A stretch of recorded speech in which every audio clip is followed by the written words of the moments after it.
அதாவது இப்போ வந்து அரசியல் களம் வந்து சூடு பிடிக்க ஆரம்பிச்சிருச்சு. எப்படின்னா, சூரியன் வந்து கொளுத்துது. இங்க அரசியல் பிரச்சாரத்துல இவங்க வார்த்தையெல்லாம் அனலா கக்குறாங்க. அதாவது தீயா பத்திக்கிச்சுங்கிற மாரி அரசியல் கட்சி தலைவர்கள் தங்களோட பிரச்சாரங்கள சூறாவளி, அதாவது அனல் சூறாவளி மாரி படுத்திக்கிட்டு இருக்காங்க. இப்போ வந்து திமுக தலைவர் ஒரு நாளைக்கு 7, 8 தொகுதி போய் பிரச்சாரம் பண்றாங்க. அதே மாரி எடப்பாடி அவர்கள் வந்து அவரு 7, 8 தொகுதி போறாரு. விடாம பிரச்சாரம். அதாவது அவரு திமுக தலைவர் தான் ஆட்சியில செஞ்ச சாதனைகள், இன்னும் தொடர போற சாதனைகள்னு சொல்லி அவர் பட்டியலிடுறாரு.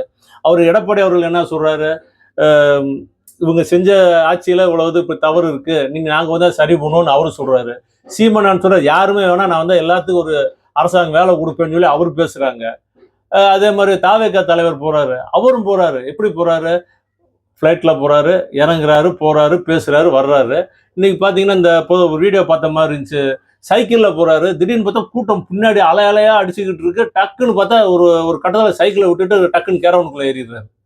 ஏன் இந்த விஷ பரீட்சை பண்றீங்க? உங்களை வேன்ல பார்த்தாலே வேன்லயே ஜம்ப் பண்ணி வர்றாங்க. எல்லா பேரும் குதிக்கிறாங்க, பார்க்குறாங்க. அப்படி இருக்கும்போது நம்ம ஏன் இந்த இதெல்லாம் பண்ணணும்? நீங்க எப்பயும் போல வேன்ல நில்லுங்க, கைய செய்யுங்க, டாட்டா சொல்லுங்க. நீங்க வேன்ல இருக்கும்போதே உங்க வேன்ல தப்புறாங்களே, இந்த மாதிரிலாம் அது செய்யக்கூடாது. ஏன்னா இது வந்து தவறு. நாளைக்கு என்ன ஆவாங்க? ஏதோ தவறா நடந்துச்சுன்னா பாதுகாப்பு இல்லைன்னு இப்போ வந்து தமிழக அரசு யாரும் பாதுகாப்பு கிடையாது. எல்லாமே தேர்தல் கமிஷன் தான் எல்லாமே பாதுகாப்பு பண்றாங்க. அப்படிங்கும்போது தேவையில்லாம நீங்க இறங்காதீங்க. அவரவருக்கு அறிக்கை போய்கிட்டு இருக்கு.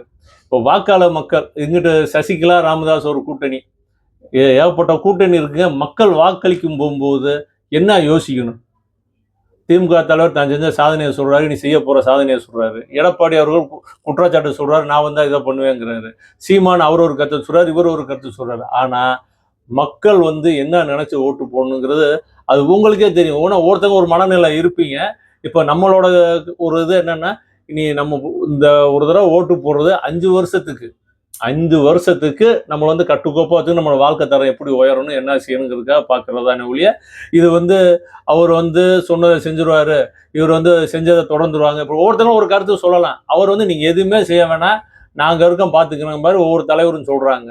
ஆனா மக்கள் வந்து வாக்களிக்கிறத நம்மளுக்கு யாரு நல்லது செய்வாங்க, ஒரு ஒரு ஒரு மாயை, ஒரு கவர்ச்சி தோற்றம் இல்லாம நல்லது மட்டுமே நம்ம நினைச்சு தலைவர்கள் சொல்ற எல்லாத்தையுமே வாங்கிக்கிங்க. இப்ப திமுக தலைவர் சொல்றாரு, எடப்பாடி அவர் பேசுறாரு, சீமான் சொல்றாரு, தாவேகா தலைவர் எல்லாத்தையும் வச்சுக்கிட்டு ஓட்டு போடுற அன்னைக்கு உங்க மனசுல என்ன சிந்திக்கிறீங்களோ அதை போட்டு நல்லவங்களை ஆட்சி அமைக்க தேர்ந்தெடுப்போம்.